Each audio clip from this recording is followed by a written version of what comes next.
When I was 11 and wildly unpopular, I decided to run for class president. But the night before the speeches, I realized what I was doing and I totally freaked out. I told my dad, I'm not going to school tomorrow. I'm gonna make a total embarrassment of myself. I'm out. To which he said, Mérida, so what? No, really, so what? And we went down the list. So what if you make a mistake? Just fake sick and hide in the nurse's office all day. So what if you don't get elected in? It happens to potential presidents all the time, and they're still around. So despite my nauseous stomach and being pretty sure I was about to commit social suicide, I got on stage and delivered a talk about how voting for class president shouldn't be a popularity contest, but about voting for somebody who you truly believe in and will listen to their peers. An hour later, the votes came in, and I was not selected. But I didn't die, and no one laughed, at least not loud enough that I could hear it. And from that point on, my dad and I used "so what" as a way to disarm my fears and just do it anyways. Looking back, I realized how lucky I was to have somebody from an early age challenging me that way. And if this wasn't the case for you, don't worry. Confidence isn't something you're born with or given. It's not inherited. It's cultivated. It grows every time you practice a little self-trust. And yeah, some of you are probably thinking, so what? Yeah, that's not gonna work for me. I can think of 1,000 reasons why I'm not gonna put myself out there. And honestly, same. When I was 18, I was diagnosed with anxiety depressive disorder. So if anybody can commiserate on a little doom spiral, it's me. But I've also leaned into and practiced the freedom that the so what provides. And now it's become my way of rebelling against fear and perfectionism. It's also become a powerful filter when it comes to defining what confidence feels like to me in real life. For the past 6 years, I've run a nonprofit focusing on girls ages 9 through 14, helping them to grow their confidence and resilience through programs such as skateboarding, rock climbing, sewing, you name it. I chose this work because studies show that girls, specifically at this age, report an increase in fear of failure and say that their confidence drops. What I've come to realize, though, is that it's not girls who lack confidence, but rather how they're feeling inside doesn't match the societal definition of confidence that we've all been taught. And so even when they are feeling strong or proud of themselves, they start to second guess, am I confident? And surprise, it's not just girls who struggle with this. And what is confidence anyways? We've all been told what confidence looks like, feels like, sounds like, which often makes us feel like we have to earn confidence, prove confidence, or that we're not able to call ourselves confident. But I'd like to challenge that confidence isn't a personality trait, not something to have or have not, but rather it's like a parachute. It's always there even when not in use. So you don't need somebody else to call you confident for you to claim that word for yourself. And at the end of the day, only you can define what a true confident version of you looks like, feels like, sounds like. And it may change over time, and it may look wildly different than your peers or even your families, which often makes it hard to believe. I remember once receiving a phone call from a mom who said, can you convince my daughter to sign up for skateboarding as opposed to the sewing class the girl actually wanted to do? And I said, okay, but yeah, why skateboarding? And she said, well, her dad and I are really into sports, and I really want to grow her confidence, and I feel like sitting behind a sewing machine just isn't gonna do that. Now, as somebody who's been sewing since they were 13, I was mildly offended. But it was then that I realized that confidence has a branding problem. You see, to the mom, confidence was rushing out to a football pitch or fearlessly jumping onto a skateboard, whereas being quiet or more behind the scenes was unconfident. But at the end of the day, only the girl could actually tell us when she truly felt her self-confidence grow. So if you've never felt like you're the confident type, perhaps that's not from a lack of confidence, but rather that how you're feeling doesn't match the societal definition we've all been taught. And maybe it's time we update that definition. We often mistake confidence for this type of upfront and loud, standing on a stage, jumping on a skateboard.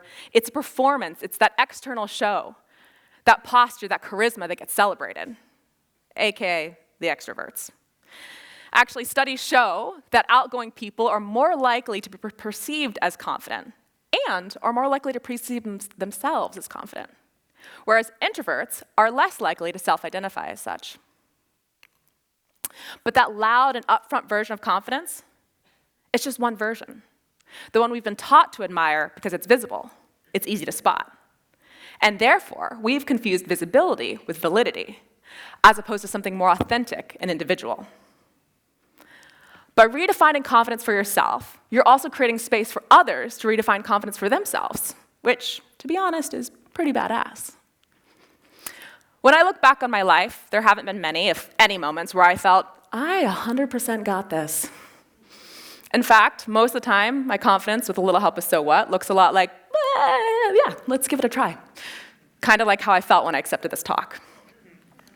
Now, some may mark standing on this stage as my most confident moment, or when I quit a safe corporate job to start a nonprofit in a country I just moved to. But actually, my most confident me came at a time where I was so lost, so confused, and struggling with basic functions that doctors ordered a brain scan because they were worried about me. You see, at the age of 25, I'd found myself in an abusive marriage, a place I never thought I, let alone a confident person, could end up. And after years of mental and emotional abuse, I was a shell of myself. And I certainly would not have claimed to be confident. But this is when my parachute came out, and I started filtering my fears. What if nobody believes you? So what if you end up alone? So what if you have to start over? The answer to all of that was, it's better than where I am now. And at the time, I had no idea what I was going to do after divorce. But there was something so deep inside me that said, you will get through this, you will figure this out. And so now looking back, I realized that that was my most confident moment. At a moment I didn't know my next steps, I trusted myself and took a step. And now I know, in any sink or swim situation, although it may not be pretty, and I may swallow some water, I will swim. Over the years, so what has come into a million times in my life, for big and small things. A lot of times it comes after, what if they judge? And yeah, a lot of times they will. But it turns into, so what if they do? It feels like a them problem, and I'm going to choose what's right for me right now. Now I realize I've had a few more years than some of you to practice this, so I'm going to give you one more tool for when the so what just isn't working and you feel like you've misplaced your confidence.